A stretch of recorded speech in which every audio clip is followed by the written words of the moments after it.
We started with word transparent, refraction prove किए होगे wave model. Numerator में जो लेसर स्मॉलर नंबर है, total internal reflection. I will write TIR. It stands for what? Total internal reflection. Total internal reflection. किसी को याद है क्या कंडीशन होता है इसका? क्या होता है बताओ? टोटल इंटरनल, वन या टू कंडीशंस? तो लिखो ऐसा, कंडीशंस। कंडीशंस पहले तो कंडीशंस पता होना चाहिए। रिफ्रैक्शन में, रिफ्रैक्शन तुम सब जगह तो रिफ्रैक्शन ही है, प्रिज्म हो या लेंस हो, स्पेशली प्रिज्म का क्वेश्चन ज़्यादा होता है। और बहुत सारे क्वेश्चन में कौन सा फिनोमेना हो रहा होता है, तुम सॉल्व कर रहे हो क्वेश्चन रिफ्रैक्शन का, लेकिन बेसिकली क्या कॉन्सेप्ट यूज करना है, रिफ्लेक्शन का। तो वो बहुत बार स्ट्राइक नहीं करता है TIR। तो पहला कंडीशन क्या है बताओ? रे should travel from denser to rarer medium. Ray should travel from, ray travels from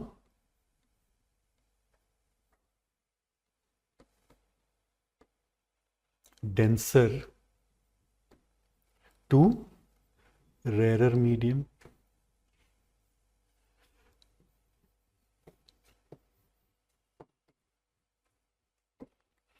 ना हम लोग स्टार्ट किए थे ना, देखो कॉपी में तुम क्या लिखे थे शुरू में? We started with word transparent material. किस वर्ड से स्टार्ट किए थे? Transparent material. Midway I change it into medium. तो दैट ट्रांसपेरेंट मटीरियल को ही क्या कहते हैं? Medium. That transparent material is medium. लेकिन अगर साउंड वेव प्रोपगेट करता है किसी मीडियम में, तो मीडियम का जो कॉन्स्टिट्यूएंट है वो ऑसिलेट करता है। बट जब लाइट वेव प्रोपगेट करता है, तब क्या जो मटेरियल है उसका कॉन्स्टिट्यूएंट वो ऑसिलेट करता है? या लाइट इज इलेक्ट्रोमैग्नेटिक वेव, तो कौन ऑसिलेट करता है उस मीडियम में? Electric field and magnetic field. जबकि साउंड अगर प्रोपगेट कर रहा है, then what will happen? Constituent जो है वो ऑसिलेट करता है। ठीक है, तो medium is nothing but transparent material. और इस मीडियम में अगर लाइट से डील कर रहे हैं, उसको वेव भी मानते हैं हम अगर, तब भी क्या होगा? मीडियम के कॉन्स्टिट्यूएंट को ऑसिलेट नहीं करना है, क्योंकि लाइट कैसा वेव है? इलेक्ट्रोमैग्नेटिक। बट ये क्वेश्चन है, इसमें हम लोग आएंगे what is rarer and denser medium, will discuss that part. Second क्या है बताओ? Angle of incidence must be slightly greater than critical angle. Angle of incidence, angle of incidence, फिर से हम उस सिंबल पे आ गए I। एंगल ऑफ इंसिडेंस हो गया I। ग्रेटर देन क्या होना चाहिए? स्लाइटली ग्रेटर देन, ये सिंबल है, स्लाइट ग्रेटर होना चाहिए, slightly greater than C। C is known as critical angle. तो एक टर्म और आया क्रिटिकल एंगल। तो क्या क्या जानना होगा? रेयरर, डेंसर, मीडियम का क्या मतलब हुआ, and what is critical angle. तो व्हाट यू मीन बाय, तो तीन टर्म सीखना है क्या क्या? Rarer, denser and critical. तो मीडियम से स्टार्ट करते हैं। मीडियम का कितना टाइप हो गया? We classify medium as what and what? Denser and rarer. तो मीडियम, और ब्रीफ में बहुत सिंपल है ये सब। एक मीडियम है रेयरर, दूसरा मीडियम है denser. Denser medium and rarer medium. बताओ दोनों का क्या डेफिनेशन है, रेयरर का और डेंसर का? Rarer medium and denser medium,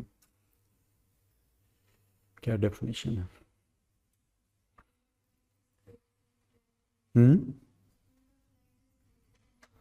मतलब let us take one example. एक ऐसा कॉलम बनाते हैं, एक में लिखते हैं एयर, दूसरे में लिखते हैं ग्लास। ये कॉलम बना लिए, एयर एंड ग्लास, दो अलग अलग मीडियम है ना। कौन रेयरर है कौन डेंसर है? Air is rarer and glass is denser. कोई दिक्कत नहीं? कैसे, क्यों? या तो तुम रिफ्रैक्टिव इंडेक्स से लिंक करते हो या स्पीड से लिंक करते हो, यही होता है ना। किससे लिंक किया जाए? या दोनों एक ही है? या इस क्वेश्चन को इस तरह से पूछ, चेंज करते हैं थोड़ा। Air is rarer, glass is denser, ऐसा है always? This classification is absolute या depends on what is incident या विच वेव इज इंसिडेंट?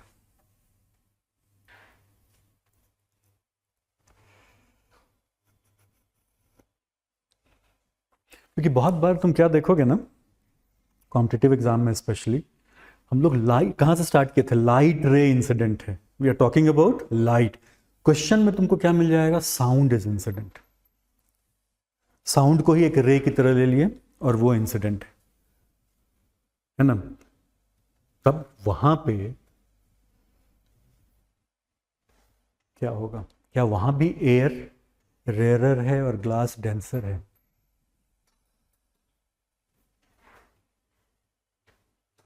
तो सबसे पहले मीडियम इज रेयरर और डेंसर, तो करेक्ट अप्रोच है speed in rarer medium is greater than speed is denser medium. बस इतना सा याद रखना, कभी कंफ्यूजन नहीं होगा। रेयरर मीडियम में स्पीड ग्रेटर होगा किससे? डेंसर मीडियम से। और बार बार किसी कारण से हम वेव पे चले जा रहे हैं, क्योंकि याद होगा एक term Huygens principle. Huygens principle में तुम लॉ ऑफ रिफ्लेक्शन और लॉ ऑफ रिफ्रैक्शन प्रूव किए होगे, वेव मॉडल लेके, वेव फ्रंट लेके। और लॉ ऑफ रिफ्रैक्शन जो प्रूव करते हो उसमें वही स्नेल्स लॉ आता है, n1 sin θ1 is equal to n2 sin θ2, है ना। तो दैट्स वाई उस कॉन्टेक्स्ट में, क्योंकि जब तुम एग्जाम देने जाओगे तो पूरा सिलेबस कवर किया हुआ है, तो वहां पे बहुत बार क्या होता है ना कि स्नेल्स लॉ तुमको यूज करना है, वो क्वेश्चन से समझ में आ रहा है, बट क्वेश्चन में लिखा हुआ क्या होगा? Sound is incident. अब साउंड का अगर थोड़ा बहुत भी आइडिया है, एयर में साउंड का स्पीड और ग्लास में साउंड का स्पीड कहां जाता है? ग्लास में। तो ये यहां पे हम लोग को एक और क्वालिफायर ऐड करना होगा, ऐसा होगा फॉर लाइट।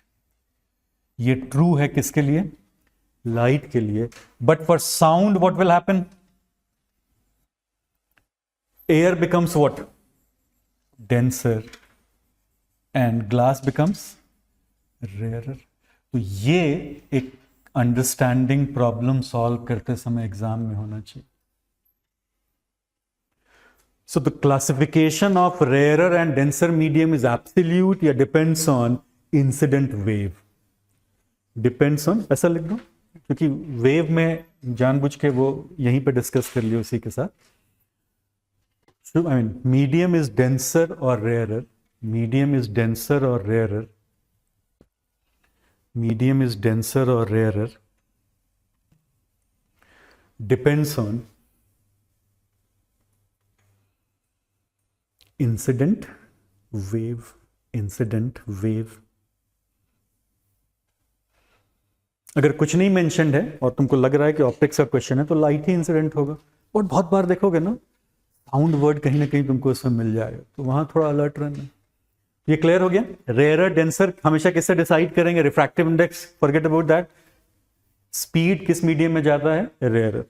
और rarer denser classification is not absolute, it depends on what? कौन सा वेव इंसिडेंट, साउंड है या लाइट है? यही दो केस तुमको मिलेगा। अब आते हैं critical angle. What is critical angle?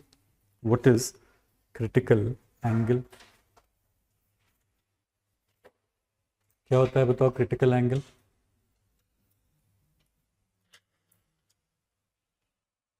Critical angle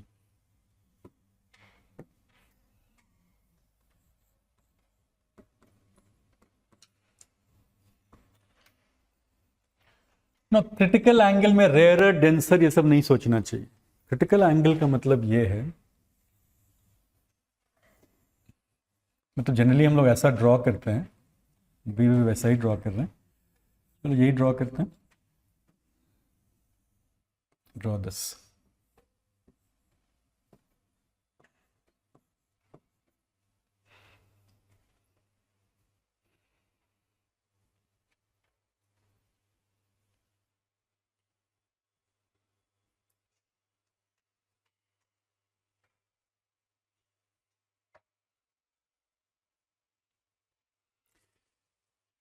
formal अगर डेफिनेशन देखा जाए, if angle of incidence is C, that is critical angle, then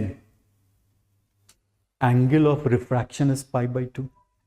तो पाई बाई टू को हम लोग याद करो, पाई बाई टू हमेशा ग्रेजिंग होगा वर्ड, तो ये कैसा इमर्जेंस है, ग्रेजिंग। बट एक और चीज हो सकता है, ये ज्यादा इंपॉर्टेंट होता है। एक डायग्राम हम यहां ड्रॉ कर रहे हैं, देखो ये समझ में आता है, ये ज्यादा इंपॉर्टेंट है बहुत सारे क्वेश्चन को सॉल्व करते समय। और ये ऐसा क्यों ट्रू है, तुम तुरंत चाहो तो बता सकते हो। This is pi by two, this angle is सी।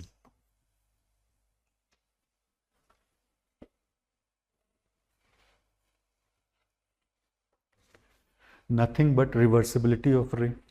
कौन सा कॉन्सेप्ट है, रिवर्सिबिलिटी ऑफ रे। ठीक है, रिवर्सिबिलिटी ऑफ रे, दोनों डायग्राम ड्रॉ कर दो अलग अलग। रिवर्सिबिलिटी ऑफ रे। और अगर कंफ्यूजन है तो ऐसा ड्रॉ कर देते हैं, यहां भी डॉटेड लाइन से, ये तो ये होगा।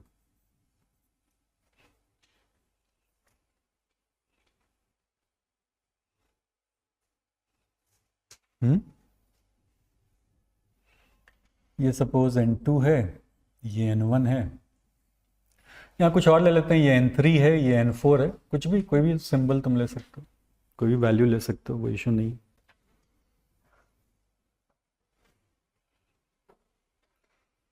ये बात समझ में आ गई। पहले जो फिनोमेना है TIR का, इसको समझते हैं।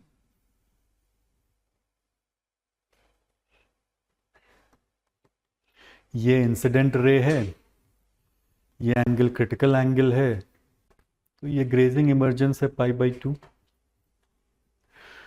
TIR के लिए पहला कंडीशन फुलफिल हो गया। दूसरा कंडीशन है कि लाइट हैज टू ट्रैवल, कितना एंगल होना चाहिए, slightly greater than critical angle, तो ये एंगल ऑफ इंसिडेंस है, this is slightly greater than critical angle, so light is totally internally reflected. This is what is known as TIR. ये phenomena है total internal reflection. This is total internal reflection.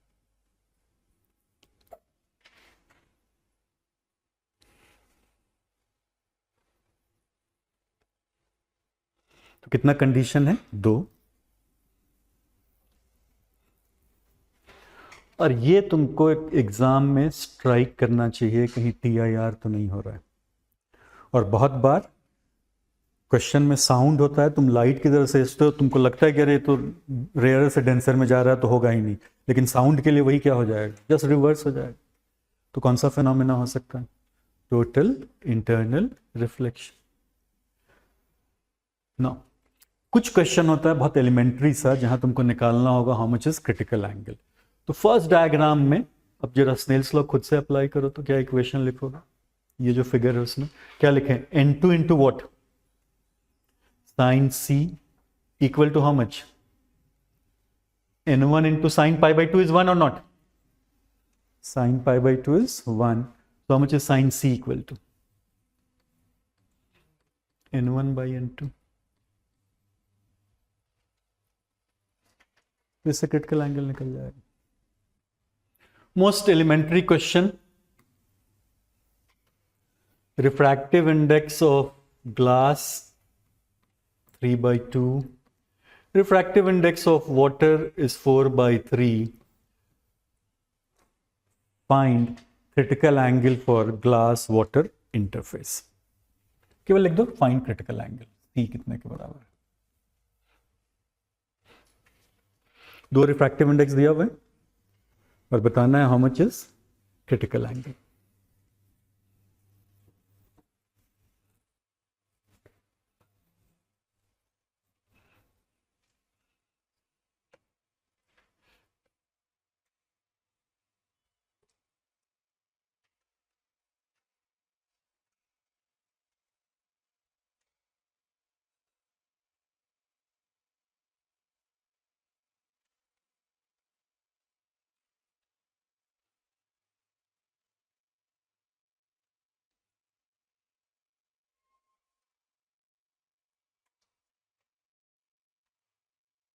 कितना?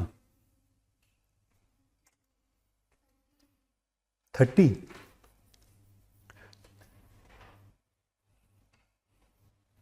कितना time नहीं लगना चाहिए था?